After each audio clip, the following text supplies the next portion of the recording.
Gloire à Jésus-Christ de Nazareth, le Seigneur des Seigneurs, le Roi des Rois. Alors, chaque vaccin va contenir un code barre. Alors, ce code barre-là, il cache quoi? Le numéro de vaccin, là, il est apposé sur quoi? C'est bel et bien le 666. C'est-à-dire, la bataille qui va venir sera plus dangereuse. Là, le coronavirus, ce n'est rien. On est confiné à la maison, on mange, on dort, on prie, on fait les cultes en direct, on est content. Mais quand ils auront fini de tout organiser et puis on va nous dire sortez, c'est là que la bataille va commencer. Quel que soit ton pays où tu es, que tu sois en Afrique, que tu sois en Europe, que tu sois en Amérique, que tu sois en Asie, même tu vas aller te cacher dans ton village, on sait où te trouver. Parce qu'aujourd'hui, avec ton téléphone portable, on a toutes tes informations. Est-ce que vous savez que quand votre téléphone est avec vous, on peut vous voir en vidéo? Même quand vous ne mettez pas la vidéo, on vous voit. Donc, pour vous dire que personne n'est caché aujourd'hui. C'est-à-dire, avant que l'Antichrist arrive, ils ont tout fait pour que les systèmes de médias, les systèmes de téléphone, les Snapchat, les Facebook et tout ça là, ils nous voient partout. Même là où je suis en direct, on me voit. Ils savent de quoi je parle. Donc, on n'est pas cachés. Nous ne sommes pas cachés. Alors, je répète, si tu es un pasteur, si tu es un chrétien, si tu es un non-chrétien, tu m'écoutes, ta bataille n'est pas contre le coronavirus. Il y a eu la grippe espagnole qui a tué plus de 100 millions de personnes dans le monde entier. Le coronavirus n'a tué personne encore. Et puis le coronavirus, il y a des gens qui guérissent de ça facilement. Ta bataille n'est pas contre le coronavirus, mais l'après-coronavirus. Actuellement, on nous a confinés chez nous. On est chez nous, eux, ils travaillent.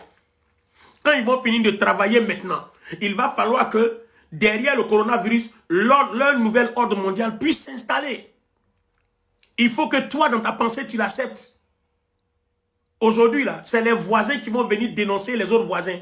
Lui, là, il n'est pas vacciné, il est un danger pour nous. Et la police va te traquer. Donc, à un moment donné, tu seras obligé de prendre ce vaccin. Et le Seigneur Jésus a dit, lisez bien dans Matthieu 24, il a dit, les temps vont être tellement difficiles que si il n'abrégeait pas ces temps pour venir plus tôt que prévu, même certains élus allaient perdre la foi. Mais certains élus vont perdre la foi comment? Une fois que tu as pris le vaccin, prions Dieu, je dis bien, prions Dieu que ce vaccin-là soit vraiment un vrai vaccin pur, que ça ne cache rien. Mais si jamais ce vaccin cachait quelque chose, et qu'une puce se baladait dans ton corps, où on pouvait te téléguider à distance à travers un ordinateur, tu vas perdre la foi, et à un moment donné, tu vas commencer à confesser un autre Dieu, tu vas renier Jésus-Christ, qu'on va dire alors, tu vas même jeter la Bible, puisque tu ne te rends pas compte de ce qui se passe. D'autres pensées vont commencer à monter en toi, et tu ne te rends pas compte. Partagez la vidéo, partagez la vidéo, partagez la vidéo, c'est important. Écoutez ce que je suis en train de dire. Parce que ce que je suis en train de dire, vous allez rencontrer ça juste après le confinement. Quand on va finir cette histoire où on dit sortez, les magasins sont ouverts, sortez, il y aura la deuxième étape. Et c'est cette deuxième étape-là qui est la bataille. Pour le moment, le coronavirus, ce n'est rien comparé à la grippe espagnole qui a tué plus de 100 millions de personnes dans le monde entier. Le coronavirus n'a encore tué personne. Les temps vont être difficiles. 2 Timothée 3 dit, dans les derniers jours, il y aura des temps difficiles. Les amis, vous et moi, nous sommes dans ces temps difficiles. Et les temps difficiles ont commencé depuis. Ce n'est pas aujourd'hui que la persécution a commencé. Église, écoutez ma voix, s'il vous plaît. Écoutez ce que le Seigneur dit à travers moi, s'il vous plaît. Ce n'est pas aujourd'hui que les temps difficiles ont commencé. Les temps difficiles ont commencé il y a longtemps. Regardez au Nigeria.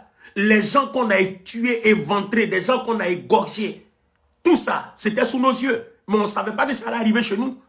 Ça venait partie par partie, continent par continent, localité par localité.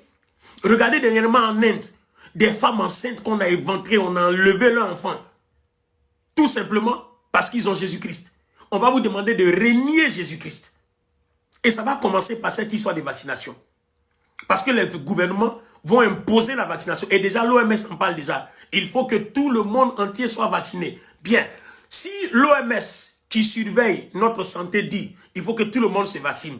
Toi qui dis, je ne me vaccine pas, qu'est-ce que tu deviens? Tu deviens un rebelle. Or, les rebelles, qu'est-ce qu'on fait d'eux? On les traque, on les mate, on les met au pas. Ça veut dire que le temps arrive là, où toi et moi, certains des rebelles qui veulent voir clair dans cette histoire de vaccin, parce qu'aujourd'hui, on a du doute, tout le monde a du doute sur la sincérité du vaccin. Parce que tout le monde est au courant du nouvel ordre. Tous les documents aujourd'hui que nous avons en opposition attestent de l'établissement d'un gouvernement mondial, d'un nouvel ordre mondial. Tous les documents attestent. Même ceux qui font partie ont fait des documents. Aujourd'hui, les pages sont claires. On vous les a souvent partagées sur les réseaux sociaux. Donc, personne ne peut nier. Là, on est dans l'établissement du nouvel ordre mondial. Et le nouvel ordre mondial utilise le coronavirus comme une psychose. Ça crée la peur. Donc, tout le monde doit se faire vacciner. Bon, maintenant, toi qui n'as pas envie de te faire vacciner, tu veux qu'on fasse quoi? Ton voisin va dire, tu es dangereux parce que aujourd'hui, le coronavirus, on ne sait pas qui est malade. Il y a des gens qui sont malades sans symptômes. Donc, tu es un danger pour moi. C'est ton voisin qui va te dénoncer. Maintenant, si tu prends ce vaccin, je reviens encore sur mes propos. Prions Dieu que ce vaccin-là soit vraiment un vaccin pur. Prions Dieu. Parce que si tel n'est pas le cas et que ce vaccin-là cachait vraiment cette puce, hier je parlais avec un pasteur, je lui disais fais attention parce que le 666 dont on parle, ce n'est pas un chiffre 666 qu'on va mettre sur ton front de façon directe comme ça. Non, c'est un code barre. Le 666 à l'intérieur, mais tu ne le vois pas de façon visible. C'est un code barre. Donc faites attention. Vous n'allez pas voir le 666 écrit comme ça. Non, vous ne le verrez pas. En tant que docteur, je vous dis, étudiez bien les Écritures. Apocalypse dit que celui qui a de la sagesse, Apocalypse chapitre 13, quand vous lisez jusqu'à vers les derniers versets, que celui qui a de la sagesse comprenne le chiffre de la bête. On dit bien, pour comprendre le chiffre de la bête, il faut avoir de la sagesse, de l'intelligence. C'est-à-dire, il faut avoir une révélation, les yeux spirituels ouverts pour décoder, pour décrypter. Ce n'est pas 666 qu'on va mettre sur ton front, c'est trop flagrant. Le diable ne fera jamais les choses comme ça. Le diable le fera de façon subtile, de façon cachée. Le diable le fera. C'est-à-dire, toi-même, tu vas prendre ça sans te rendre compte que tu es en train de prendre ça. Ça sera très subtil. Ça sera très malin. Si tu vois le 666, tout le monde ne va pas prendre. Mais si tu vois un simple carnet de vaccination, tu vas prendre.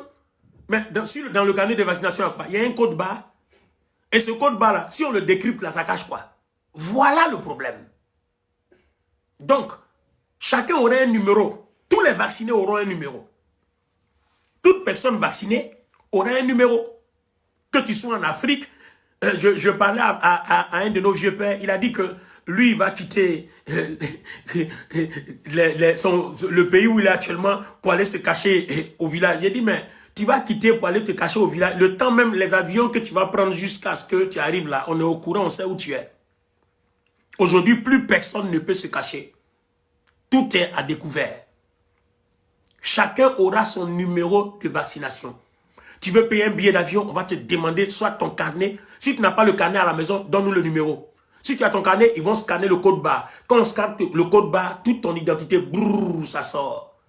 Olivier Bonny, né ici, il a fait tel direct sur coronavirus, parlant de nouvel ordre mondial. Tout ça, là, ça va sortir, brrr, on te connaît.